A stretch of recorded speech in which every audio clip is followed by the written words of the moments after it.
Hello and welcome to our Diwali special. Here's wishing our viewers a happy Diwali and a wonderful Samvat year ahead. The bull market continues, be it real estate, precious metal, or even equities. But is the bull market, which started post-COVID, here to stay? What are the factors which could influence your portfolio, both external and internal? And if the India story is alive and kicking, what explains this bout of volatility which has suddenly haunted us? So let's discuss all that and much more with a very special guest. I'll call him special because he's got experience, knowledge and insights as to where the market cycles are headed. Over the years I've interacted with him personally, I've learned a lot, and this is one episode which all our viewers, they just wait and wait to understand some money making ideas and thoughts from Manish Chokhani. Manish bhai, thank you so very much for joining us. Wishing you a very happy Diwali. Wish you and all the viewers a very, very happy Diwali. I'll start with something which is very basic, something which over the years which you alluded to, the market cycle. Doesn't matter where we are, it is important for us to identify the market cycle, and the market cycle will just come up on your screen. It starts after a crash, then it moves into recovery, boom, there is disbelief, and then there is crash. Where is this bull market if you have to talk about in terms of the market cycle? So if you're showing the graphic, which is the source of it, of course, is the great Mark Faber, who used to show how this market goes through 5 or 6 phases. And we are, of course, in the phase where there's profit expansion going on. And we haven't yet created the story that this time is different and India will grow to the moon. Like you remember the 2000 to 2008 bull market, when BRICS had become the predominant theory and commodities and China had actually led that bull market. And if you remember the peak which then China made, it didn't then recover from that for the next 14 years. And it's consistent with what has happened with every bubble in the past decades. From the 60s when the US had their Nifty 50, the Kodaks and the Xeroxes and all of that. In the 70s it went to gold, silver, oil markets, which peaked in 1980. In the 80s it went to Japan and Taiwan, and it took 30 years for Japan to come back from there. In the 90s it went to the Nasdaq. 2000 to 2008, as I said, was BRICS and commodities. The last decade clearly has belonged back to technology and FANGs. And it is a hypothesis that India, emerging markets and hard assets will be back big time. And I've been saying this for a while that we will see a melt up in India sometime this decade. But that story is not yet so popular. And I hope we don't get the melt up, because you don't want to make all your money in 2 years and then repent for the next 10. So the supply response which is coming, the regulatory response which is coming, keeping kind of this market cooled off, is preventing that kind of euphoric bubble being formed, which I think on balance is a good thing. So in the context of market cycles, I say profit expansion is there. The crazy multiple expansions which we've seen in a few sectors hasn't affected the entire market, because if you take the market quadrants of quartile 1, quartile 2, quartile 3, which comprise 25% of the market, the top 40 odd companies are about half of India's market cap, and you don't see a bubble there. You surely do see that in pockets. And again, it's because they had gone to sleep post 2008. What led this bull market? PSUs, capital goods, real estate, which post 2008 didn't do anything for 14-15 years. So they're having their day in the sun. The market's already rotating back to the favorites of pharma, IT, financials, consumers. As the rotation takes place, you will then start seeing profit acceleration in the economy as well, and then new sectors leading this onward. So just to get this cycle right, which is very important for us, you are of the view that there are excesses in the market, but there is no bubble or euphoria. Yes, I don't think I can call the entire market a bubble. Like I said, if the top 40 companies are not trading at excessively crazy valuations, it's certainly there in pockets. Like we discovered, defense, railways,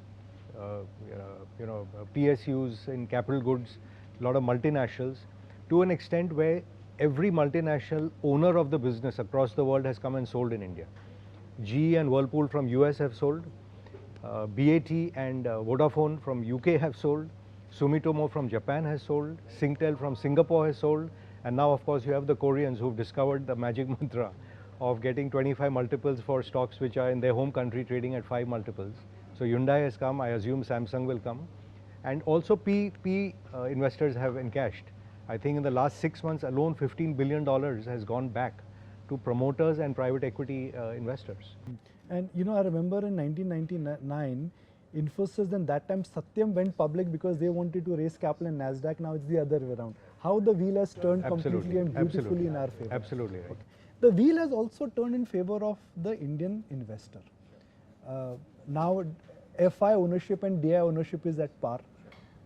The bull market of 2000 to 2010 was dominated by FIs. Then came the HNI moment of the market dominated by large HNI investors like you. And now it's the retail investor. Absolutely. There's data which everybody knows, SIP or DMAT. Is this a real deal? Are we at an inflection point, or this trend could also peak out? No, I do think this is a secular trend, and both Indians and foreigners are underinvested in India. If I take the foreign ownership also, on our 5.5 trillion odd market cap, they barely have $800 billion in India. US is 62% of the world market cap, which is north of what, $120 trillion. So if India doesn't even have a trillion invested by overseas investors, and it's clearly an economy which will be 10 times its size in the next 20 years. So the bulk of profits of India lie ahead, not in the rear view, like you've seen in the developed world. Even in the greatest market, which is US, the profit cycle is being boosted now by the magnificent 4, I would say, not even the magnificent 7. And that's clearly a market which is climaxing, and it can't be 62% of world market cap. India, with barely now, what, 4% of global market cap, is still too tiny for foreigners not to be invested. And we suffered because emerging markets as a class died out with the fall of Russia, Brazil and China. And they could not attract money for emerging market funds. I think we will start becoming part of global portfolios. So don't give up faith on that the foreigners won't come back. You may have seen an outflow, but it's 1% of the total stock that they're holding in India. 10 billion is about 1.5% of what they hold. I think they'll come back massively. And as far as Indian retail is concerned, for I think last 20, 30 years, not just me, but all my colleagues in the market, have waited for this moment where Indians decide asset allocation, of which, of the $1 trillion roughly which we save, half was going to real estate and gold, which is not really compounding for you, unlike financial assets which can come with a dividend coupon or an interest coupon and so on. And in that, equities is today still getting only 50 billion. Even the 4 billion inflow a month is only 50 billion. It's 5% of my asset allocation. So I think this is a trend which is going to continue for long. The financialization trend of India, that the savings are growing and more goes to financial products, whether it is banks, whether it is insurance companies, whether it is capital market products. I think everyone is on a secular uptrend, and this trend can only accelerate from here, which was the case for calling out there may be a bubble over here. The good news is capital supply response is meeting it. Promoters are selling from abroad as well as India, private equity is selling, and companies are coming out and raising capital which they otherwise would not have had access to, which gives you the next round of burst of earning growth as well, because you'll create those capacities. You've always, over the years, shared examples of US and China. Sure. China in terms of penetration level and where our potential is, Right. US in terms of trends. If both are to be used as a reference point for Indian retail investor, both the Chinese market Right. in terms of speculation and US investors in terms of investing, can I say that we barely have 12-13 crore demat accounts That's right. and 5 crore unique portfolios? That's right. It can easily double from here That's in 3 right. to 5 years? That's right. So we have a long way to go. Yeah, I think it's a long way to go. Sometimes valuations run ahead of themselves, so I'm not making a case for anything right now. The valuations certainly in quartile 2, quartile 3 are, in quartile 3 and 4 are not as lucrative as it is in the larger companies, and that's why I think all of us in the markets have been saying that don't get your asset allocation wrong, that normally it's a 75-25 mix between large and small. Today, what's happened by sheer performance is it's probably gone the other way around, where the mid and small have become 75% of portfolios and large have become 25. So just rebalance that a bit. Having said that, in each sector, typically 4 or 5 companies take away 70-80% of profits, and it's repeated across sectors. It will also inevitably happen in even in capital market products. And you're seeing that play out already. The subsidiaries of the banks and maybe 1 or 2 outside the banking sector are now leading in the capital market mutual fund space as well. But I think there's enough years of growth ahead for, like I said, the entire financial space. Okay. So I'll put a graph which captures the valuations, and since we are talking about this fear in the market, which also is enumerated with what happened in 2008, parallels are being drawn. IPO excitement, retail participation. The valuations, if one compares with 2008 and 2024, where do we stack up in accordance with the earnings growth? What are your thoughts on that? So 2008, of course, was the era of the US blow-up with subprime, and then property and all those companies which otherwise would not have had access to money got it. This cycle, again, the US started printing post-COVID, and the Chinese also continued printing post-COVID. India actually had held the throttle back. If you see RBI action, both on the rupee as well as on interest rates, they have taken a very, very conservative stance, which I'm, in a way, I'm happy about, that it's holding this bubble down.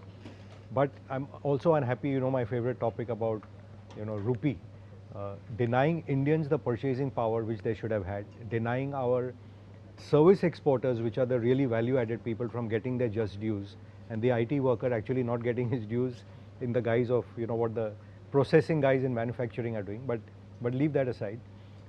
Earning growth in India typically is around 14-15%, and the ROEs are typically that. And therefore, our market traditionally used to peak out at 20 times and bottom out at about 12 times, which is when interest rates would fall. We are currently one standard deviation above that. But if I take the mid and small, they are at completely another level.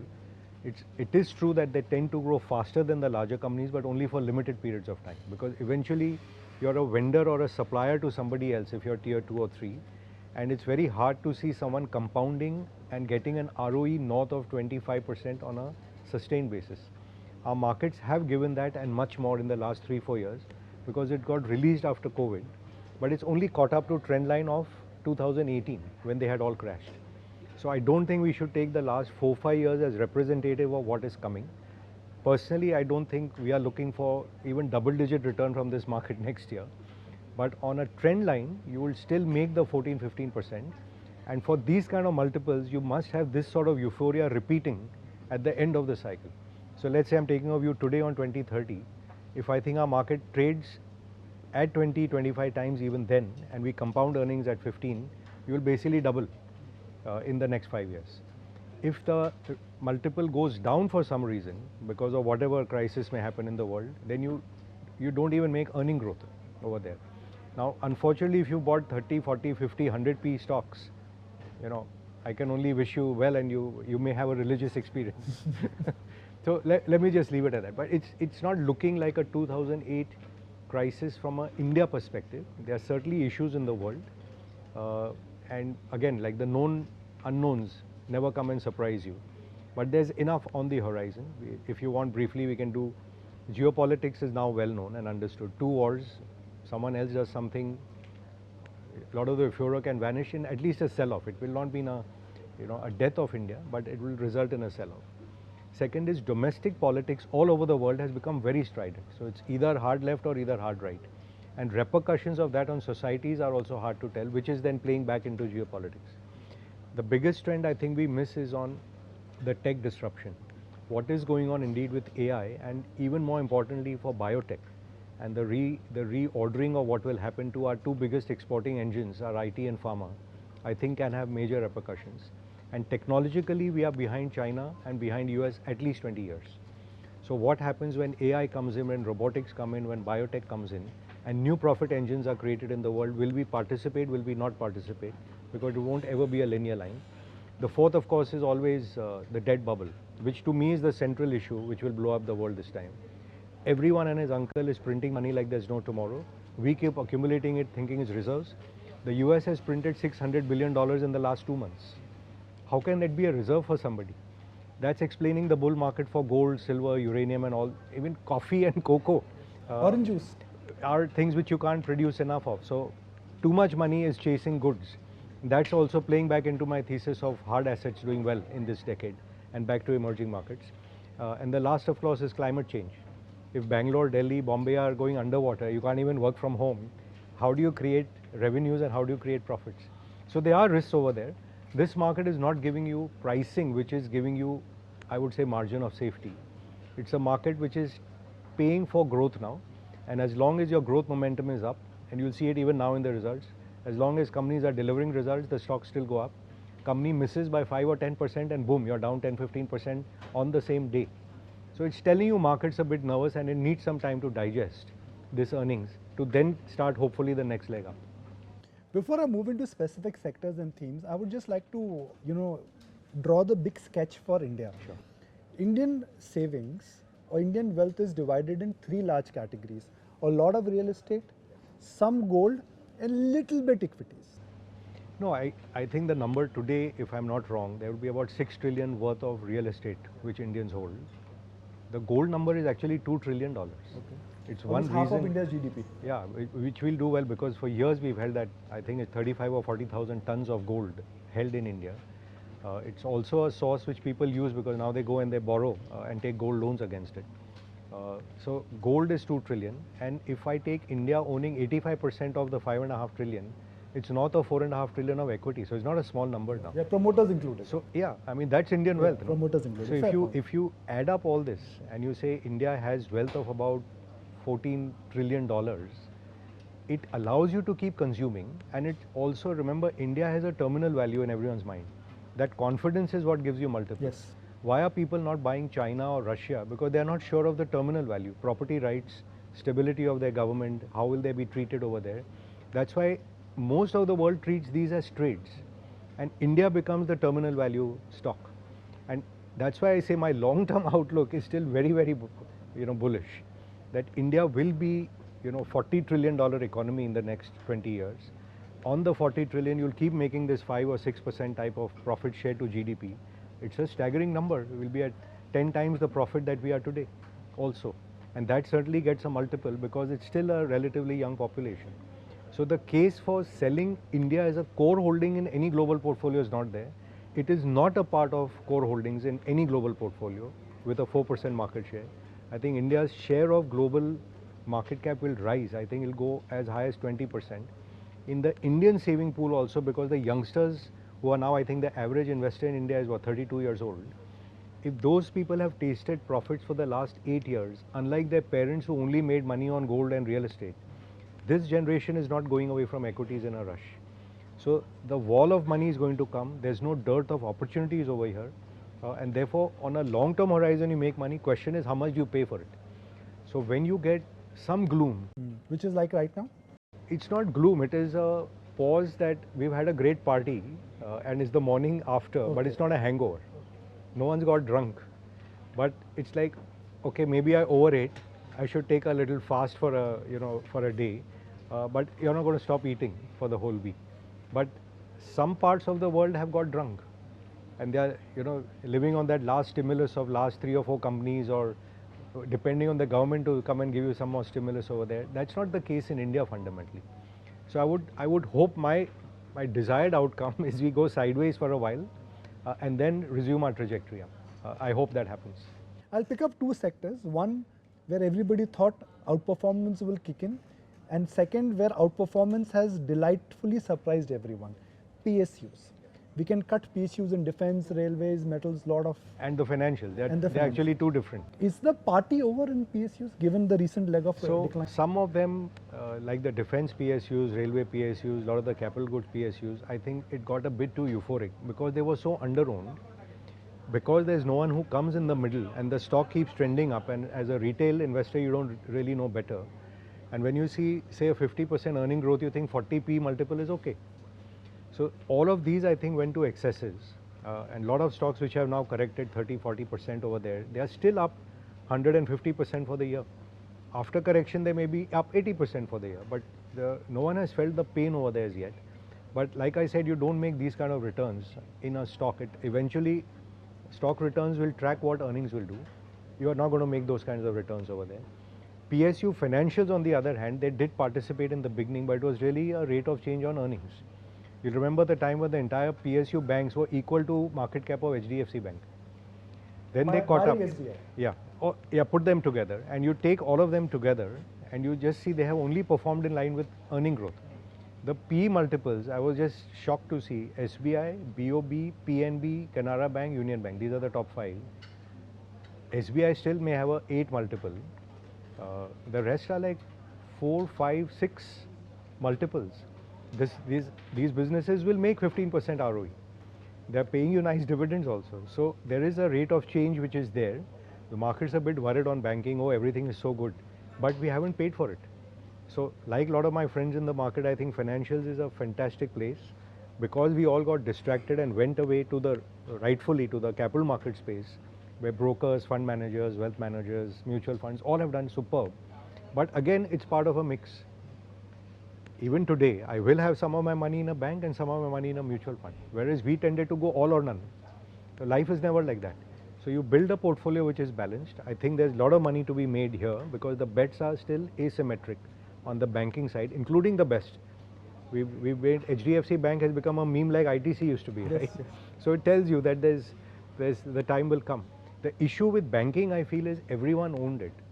And if you take banks as 20-25% of market cap, it's $1 trillion. And $1 trillion, almost all of which is free float.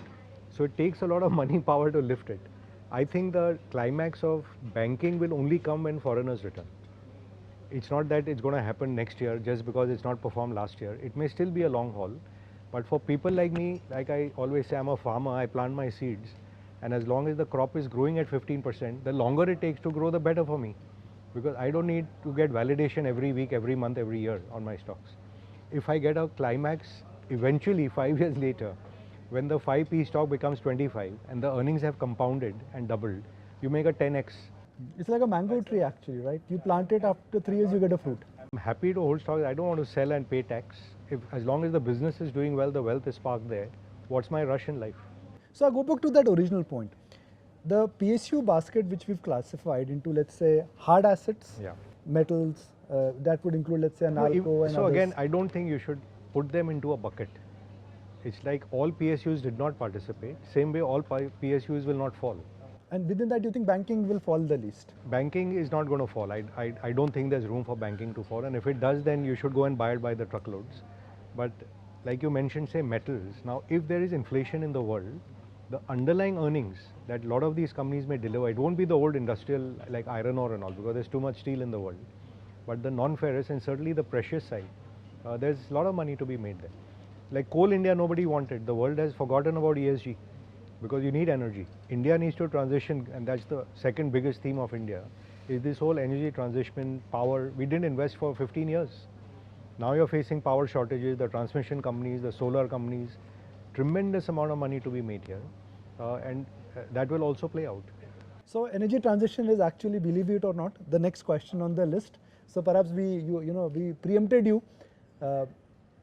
Energy transition is the most discussed word in boardrooms and even by market participants. What is the right way of understanding energy transition? Is it solar? Is it hydrogen? Is it EV? It's a multi-year mega trend. How can one maximize by participating in this architecture of energy transition? So let me take one step back, if I may, that if you think of what is technology, is basically replicating the powers of the human, right? When I think of AI, it's making my brain more powerful. When I think of energy, it's effectively how the heart powers us. When you think of biotech, it's really the design and the body of my biology of my body, which is going to take me ahead. AR and VR is improving my eyesight. Sensors are improving my sensory touch and feel and so on. Now, in that context, we cannot become third largest economy in the world if we are dependent on a pacemaker from somewhere else. Our own energy source has to be with us. You saw how US came back big time when they discovered a lot of oil. Otherwise, they used to keep looking at Middle East. They don't anymore. China, what it's done strategically to go and buy out all these energy assets and transition dramatically into solar, lithium, EVs, batteries. They own this entire chain. That's why they are ahead and they will stay ahead. If India doesn't fix this, it's a fundamental problem. Number two, like we missed the industrial revolution with the advent of the machines, which made labor irrelevant. If we miss the AI revolution, which is going to expand your brain power 100x, we're going to, I don't think this linear forecast that we are becoming third largest, second largest will play out. So the two central areas which you will see a lot of the large industrial groups and the government very exercised about is actually this whole area of AI, and semis and all are just a beginning in that direction. We are 20 years behind. So a lot of catching up. Biotech, which we really have to catch up, and energy. And in energy, the large users will have to go hydrogen. The small users will end up with lithium. And for our homes, it will have to be solar. So all three have to play out, and you must have some bets in this space starting out. Don't ask me for names, I won't give you a name. But if you are not invested over here and you don't have, say, 10% of your portfolio in this space, if you don't have 10% in, say, biotech, and you don't have 10% in technology, you're doing yourself a disservice on a 5-10 year view. There will be times when these will also get overpriced, they will crash, but you should go in. But as a portfolio construct, you have to think, I need some bets over here, just to not only ensure my future, but also our country's future. But in terms of the great energy transition, it's the big corporates who essentially are betting on it. For example, Tata Power, Yes. they would be expanding capacity. They're doing a in fantastic solar. job, yes. Adani, fantastic Adani, job. fantastic. Reliance is on the game. Jindal's in the game. So all the big houses have realized it. And sometimes, like you say, you follow people who are smarter, wiser, and putting their money where their mouth is. I think it's certainly showing up over here. So we've identified PSUs. The secular bull run is over just because the name Bharat or India was a prefix or a suffix. That crazy mania is over. Banks have a scope, according to you, to make a comeback. It's beaten down, ignored, but eventually Yes. values that. And you're just thinking through it. When everything was growing at 30%, banks were growing at 15%. Sure. Now everything will grow at 8%, banks will grow at 15%. They will automatically start looking good.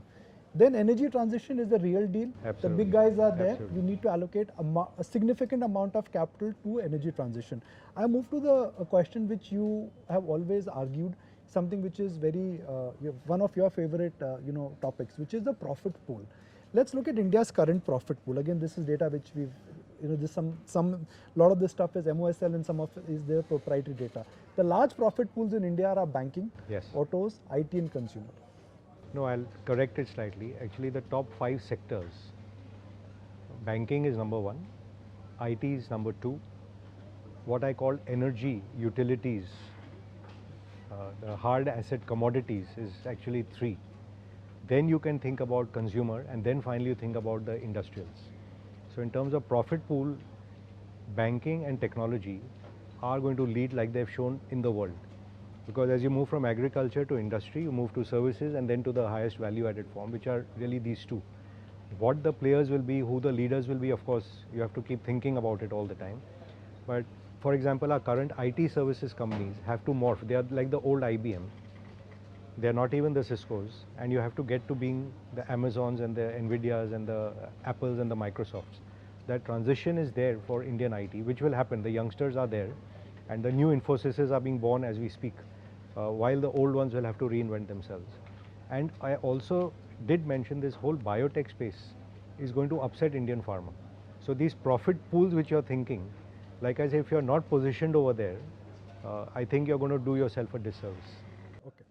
Then I move to a next point which you've always again debated in the past in a framework, which is that market price is a function of PE and EPS. Where do you think there is scope for PE to go higher and PE to go lower? So a lot of the cyclicals which have played out, it's very clear, right? You're seeing 80, 90, 100 PE stocks, including I would say consumer discretionary even, like darling stocks. Nothing wrong with the companies. Trent, Zomato, all have done spectacularly well, and managements which I salute. But it's like the mistake we made in the IT boom. If you pay a high price for Infosys in 2000 March, 45 billion has become 92 billion today. Rupee halved, so it's become 4 times, but the market's gone up 14 times. So it's not like the companies won't do well, but valuations we are paying across consumer discretionary, property, capital goods, even some EMS. It's a great sector. We spoke about it last time I was there, but I mean, come on. You don't pay 60 to 100 multiples for businesses which are sub 20% ROE. So you will get a growth premium for a certain period of time, but the day your growth slackens, you don't go from 60p to 15p overnight. You get slow deterioration in that, correct? Okay. Now, when it comes to EPS, I will shamelessly steal a cycle from Ashwath Damodaran. Sure. He says that the companies can be divided in 4 buckets. Right. Bucket number 1, infant, youth, mature, and declining curve. If you have to look at the EPS growth, which is the earnings growth for next 3 to 5 years, where do you think there is excitement, and where do you think there is a maturity or a decadence which would kick in? I don't think there's excitement right now anywhere other than the new age companies, because they will grow at a rate of 100, 150%, like say a Zomato or a, even a Nykaa or whatever, all those companies are there, Mamaearth and so on. They will all grow at a spectacular pace. We've paid a lot for it. So, I mean, net we can, you can try me this way, that way and the other. The fact is, this is a market which is priced to run to perfection today, by and large. Other than financials, maybe some metals, some PSUs, it's not a period where you can build your entire portfolio. It's not a period where I say sell my whole portfolio and go on cash, It's not excessive. It's not a period where I can say everything is so darn cheap that I can build it and I wish I could take an overdraft as well. It's not that either. So I'm not coming from a point of excitement or depression, and greed and fear are your two enemies in this market. I think stay calm, stay the course, have the right allocation. Within that, keep the right mix of large and small. Within that, keep the right position sizing. Within that, keep the sectoral allocations. As long as you do that, you will beat the market. This market compounds at 14-15%. It doubles every 5 years. It quadruples every 10 years. If you do that, believe me, we are all living examples in our generation of people who came with nothing and have built significant wealth. I'm saying 90% of India's wealth lies in the next 20 years. What is your rush? You're going to get rich. Just stay invested. Have enough money in the market in the right spaces, which from time to time you will have to rebalance and shuffle. It's not like all in, all out. Just stay calm. This is a place, again I'm saying 90% of India's wealth lies ahead of us. For the rest of the world, 90% of their wealth lies in the rearview mirror. The famous Larry Summer quote, that Japan is a hospital, Europe is a museum, China is a jail. He was referring to US. But I'm saying it applies to India. The future is ours and what we make out of it. What has kept you busy in last 12 months? Where have you been shopping? No, well, let me answer this at a personal level. Number one, we should be very grateful to be in India at this time and space. It's not only about Lakshmi Ji on Diwali day. It's also about Saraswati, where you can learn, and it's also about Durga, where you have emotion and connects and relationships. And if you see our neighborhood, what kind of nonsense is going on, you feel blessed you're here in this country. So be grateful, spread the joy. I gave a tribute even to Ramdev ji for coming and popularizing, like of course Nimish Bhai, Rakesh and all have done that earlier. Even the donation they made, like hats off to him. That is something we should all aspire to do. That give back to society. We are farmers, we are planting seeds, we are helping someone else to grow the crop, but we are also contributing like farmers. Don't tax us too much. Allow us to contribute to the growth of the economy. But I think just stay grateful, stay humble. I was talking about the market shopping actually, what's keeping you busy? We went on trips to Antarctica and Europe and so on. So again, grateful for stuff. You're dodging my question, looks like. I don't see. I'm saying that the real question to ask is, do you have enough money in the market? Are you fully invested by and large? I'm as per your usually always fully invested, except the 3 big blow-ups which happened. I was fortunate to get out before the Harshad scam of '92. I was fortunate to largely be out before the TMT blow-up. I was fortunate to be out 2008. Again, like I'm saying, even then, remember telecom was a sunrise story. Bharti peaked out 1 year ahead, and then it took 14 years to come back. So just getting the sector right doesn't mean anything. Your pricing has to be right. Asymmetrical bets, that's all. And every individual here, this market is so wide, you don't need us to come on TV and tell people. People will see in their own neighborhood what's going on. And you have to have the conviction, right? I sit next to Nimish Bhai and Akash. Our portfolios are not always similar. That's where his conviction is different from mine. I can't invest on borrowed conviction. I have to have my own. Fair. So I think every youngster in India is far smarter now. My son looks at me and says like, Dad, what are you doing? I thought, you're a market guru. You should be doing better than this. So if he can build a portfolio, he's 30 years old. The average investor is 32 years old. They are far smarter. I try to meet youngsters now so I can learn what they are doing, because they are the trendsetters of the coming decade. Before we wrap the show, 2 more questions. One, 2 fine gentlemen, we need to pay tribute to them. Ratan Tata and Charlie Munger. Absolutely. Let's hear your thoughts. No, both gurus. Charlie Munger, I personally learnt a lot from this whole framework of mental models, that you must know the essence of most models so you can put that framework together. I think you will realize that's what I've tried to follow and practice in my whole life. And about House of Tatas, what can be said which is ever going to be enough? And he exemplified that the simplest thing is when you ask a person that when you deal with Tata, something extra is going to be left with you. I use it in my presentation. It's that punya or that goodwill which they always leave with you. They're not making the last buck. The win-win in the Tata case is the consumer has to win a lot more. And whether it's a B2B business, B2C business, the way they have dealt and the culture of that group is what has kept them there. And I hope will keep them always there and do better. And our dearest friend, of course, is now group chairman. Noel also, who built up Trent, has become Tata Sons chairman. So can only have gratitude and wish them all the best for what they represent and give everyone in India something to aspire. You know, we made this point on Mr. Ratan Tata's demise, that Mr. Tata or Tata Group was present in 100 countries. He controlled 30 companies. He was never a billionaire, but he made others like Rakesh Jundwala, Absolutely. who invested in his company, super Yeah, billionaires. but see, billions is not what you can't consume it. It's how many lives you impact. I think this generation, my son also says, it's about what is the impact we have in life. Nobody remembers the richest man of the world 50 years ago. No one remembers the richest man of 100 years ago.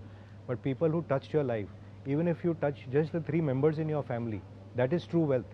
So true. And this man was so humble. I've been on flights where he's alone carrying his bag in the queue, not with the paraphernalia of 6 security guards or someone rushing to, rush him through and put him into first class. I've seen him waiting in the lounge for his turn in, airports abroad, where they knew he's Mr. Tata and they want to sneak him through. Or even to Breach Candy Hospital. He would walk in alone. So the humility, the generosity, the heartfulness of that man, where he asked, I read the lovely story Chandra narrated about what will happen to the dogs when you're renovating Bombay House. It's not just about human beings. He had feeling for, every creature in this world. That is true, what I call Sanatan Dharma, which we taught. So really hats off. That's after.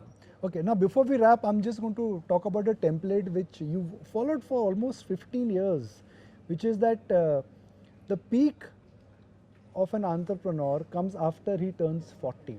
And there have been instances Yes. from tracking Mr. Deepak Parikh's career to Mr. Murthy's career to Right. In the Raju Bajaj's 90s. career. Yeah, That's of course. So it all adds up beautifully. But that's passé now. Like you say that in market you have to bet on the future and learn from the past. Which are the next leg of promoters who you think fall in that 40 criteria according to you? See, every generation creates leaders, and why I'd observed that, it was an empirical observation. Put out. Okay, I can't see the screen, but It involves Karan Bhagat. so Karan, for example, built a fabulous wealth business over here. In the last decade, I think you're showing me now Jasbir, who Amber is a investment which everyone has been very, very happy about. Neville, of course, has built DMart into something spectacular. You're reading out, yes, Sudhir at Godrej, which we don't own, but I'm sure he'll have the best years ahead of him. What Abhishek Lodha has built for Lodha, I think if I'm not wrong, it's what, a $10-12 billion market cap now. From, remember the troubled days of 2008 Almost on to the where, brink of existence and of at a existence. young age. So it's like all these people are in the peak of their life, like Ravji Jain of the last decade, how he built Bajaj Finance and what that group has multiplied to. So there are enough of these people, and that's what I say, that you always skate to where the puck is. And I'm seeing you're calling out all these names from my old slide, but you've presented it more beautifully. Yeah, Chandra was not 50 in 2010-11. I think he's what, 63, 64 now. Yeah, so there's enough to be done. So this entire 40 template See, could become a hunting ground. the thing is, in the 30s, you have energy, you may not have wisdom. By the last decade, where I'm also there, you may have the wisdom, but you may not have the energy.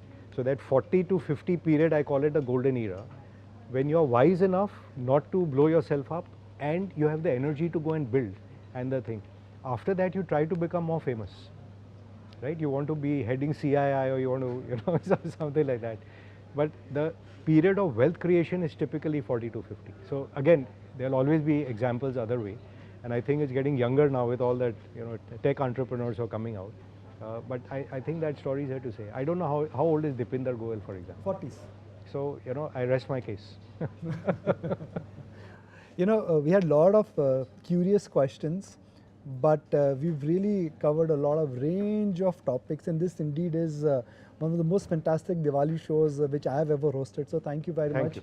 and best wishes for a wonderful year. Thank you so Thank much. you very much. Thank you.